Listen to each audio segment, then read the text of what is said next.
नमस्कार। 20 जनवरी का दिन दो कारणों से महत्वपूर्ण है। सबसे पहला कारण जो मैं मानता हूं कि आज के दिन अल्फा ने मारवाड़ी समाज के एक ऐसे व्यक्ति की हत्या की थी जिसने समाज के लिए, जिसने व्यापारी समुदाय के लिए आवाज उठाई। जी हाँ, मैं स्वर्गीय शंकर बेनीवाल की बात कर रहा हूं। शंकर बेनीवाल 1990 में कामरूप चेंबर ऑफ कॉमर्स के अध्यक्ष थे। अल्फा ने उन्हें टारगेट किया जब वो एक कार से कहीं जा रहे थे। उनके साथ उनका एक मित्र था।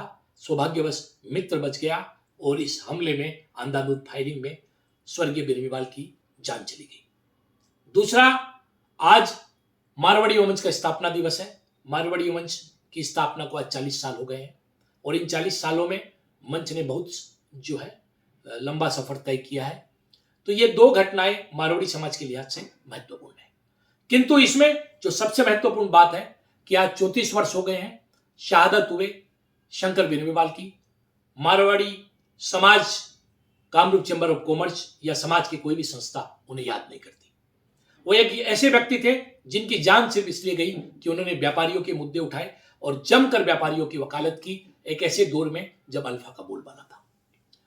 आज जब हम उन्हें याद नहीं कर रहे तो हम यह कह सकते हैं कि हमारा समाज जो है कृतज्ञ समाज है।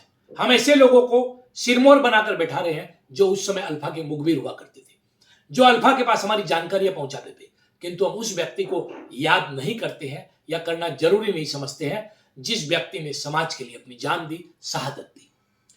केवल उन दिनों की याद अगर करें तो 1990 का ये वो दौर था जब अल्फा की एक पूरी रैली 20 जनवरी के आसपास फेंसी बाजार के इलाके में निकली। व्यापारी समुदाय जहां रहता है बहुतायत में, उस इलाके में निकली। हर घर को लोग कह रहे थे कि ये बिल्डिंग वो लेगा। बिल्डिंगों को चिन्हित कर लिया गया था। ये वो दौर था जब खूब से लोग सड़क पर निकलने में डर रहे थे। ये वो दौर था जब केंद्र में यूनाइटेड फ्रंट की सरकार थी और असम में असम गण परिषद की सरकार थी। यूनाइटेड फ्रंट के उप प्रधानमंत्री जो थे देवीलाल, उनका दौरा हुआ गुवाहाटी में और उन्होंने व्यापारियों को अपने हालात खुद संभालने के लिए कहा। पुलिस में जब एंट्री दी जाती थी तो पुलिस इस क्षेत्र में कार्रवाई करने से पीछे हटती थी क्योंकि अल्फा को राजनीतिक संरक्षण प्राप्त था। ऐसे दौर में बेनीवाल सामने आए। बेनीवाल ने व्यापारी समुदाय के लोगों को एकजुट करने की कोशिश की, उनकी आवाज उठाने की कोशिश की। परिणाम स्वरूप उनको अपनी जान देनी पड़ी। जिस व्यक्ति ने समाज और समुदाय के लिए अपनी जान दी, आज उस व्यक्ति को हम याद नहीं करते हैं। इससे ज्यादा कृतज्ञ समाज कौन होगा। आज मारवाड़ी समुदाय के सभी संगठनों को, चाहे वो मारवाड़ी मंच हो, मारवाड़ी सम्मेलन हो और विशेषकर कामरूप चेंबर ऑफ कॉमर्स हो, उसे इस बात पर शर्मिंदा होने की जरूरत है कि वह अपने पूर्व अध्यक्ष और समाज के एक ऐसे व्यक्ति को याद करने से पीछे रहते हैं जिसने समाज के लिए अपनी जान दी। जब मैंने पता किया कि बेनीवाल का परिवार कहाँ है तो पता चला कि बेनीवाल की 2 बच्चियां थी। दोनों बच्चियां अब जो है अमेरिका शिफ्ट हो चुकी हैं। उनकी पत्नी अपनी बच्चियों के साथ अमेरिका शिफ्ट हो चुकी है। उनका परिवार भी अब यहां नहीं है। किंतु यह समय है कि आज हम एक बार फिर से बेनीवाल को याद करें। बेनीवाल एक बार फिर से प्रासंगिक है। बेनीवाल इसलिए प्रासंगिक है क्योंकि जिस बात के लिए उन्होंने अपनी जान दी वह समस्या आज भी बरकरार है और आज भी आगे बढ़ रही है। अभी हाल ही में कुछ घटनाएं हुई। जो सबसे ताजा घटना है वह घटना है खरुपेटिया की।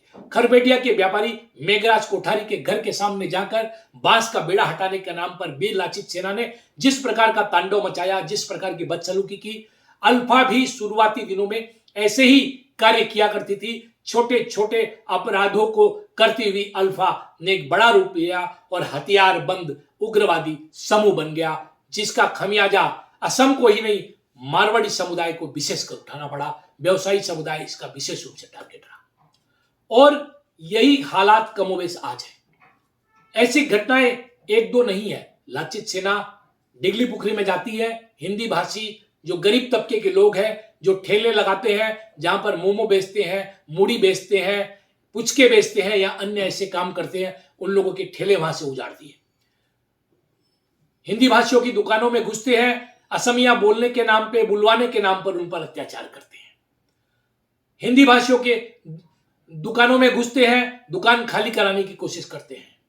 हिंदी भाषियों से जमीन खाली कराने की कोशिश करते हैं। ये सारी बातें उसी लाइन में चल रही है जिस लाइन में 1990 के दौर में थी।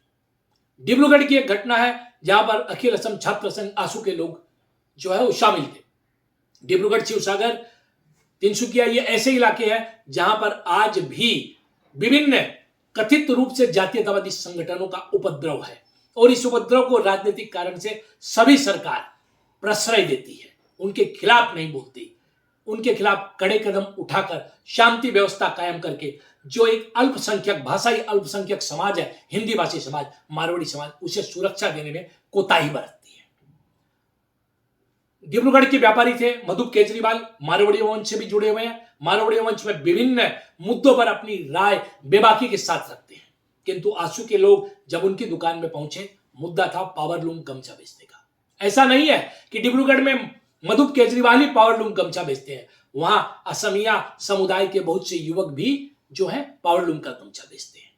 उन सभी की दुकानों से अगर पावरलूम का गमछा बंद कराया जाता और मधु केजरीवाल की दुकान से भी कराया जाता तो यह बात समझ में आती, किंतु आसू ने ऐसा नहीं किया, मधु केजरीवाल को टारगेट किया।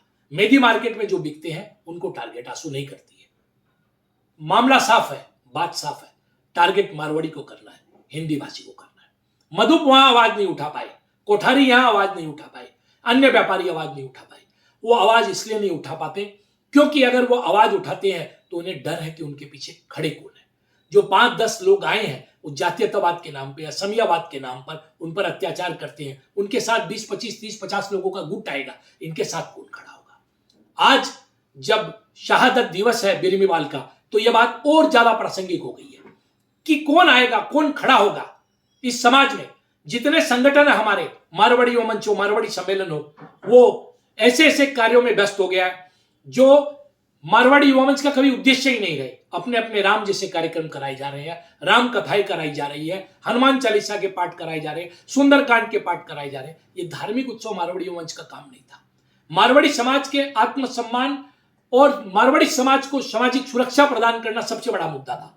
बाकी जितने भी मंच के उद्देश्य थे वो सारे उद्देश्य इसी उद्देश्य की प्राप्ति के पीछे कार्य कर रहे थे और इसी दिशा में मारवाड़ी मंच ने शुरुआती दिनों में काम किया। अल्फा के जो आंदोलन पीक पर था, अल्फा का अत्याचार जब पीक पर था, तब भी ट्रैक टू डिप्लोमेसी हुई। मारवाड़ी मंच के तत्कालीन लोगों ने, प्रमोद शराफ है, अरुण बजाज है, अनिल जेना है और बहुत से ऐसे हमारे लोग हैं जिन लोगों ने ट्रैक टू डिप्लोमेसी की, केंद्र सरकार, राज्य सरकार के ऊपर में दबाव बनाया और बहुत बड़े लेवल पर एक चैनल ओपन किया और मारवाड़ी समाज को सुरक्षा देने के लिए काम किया।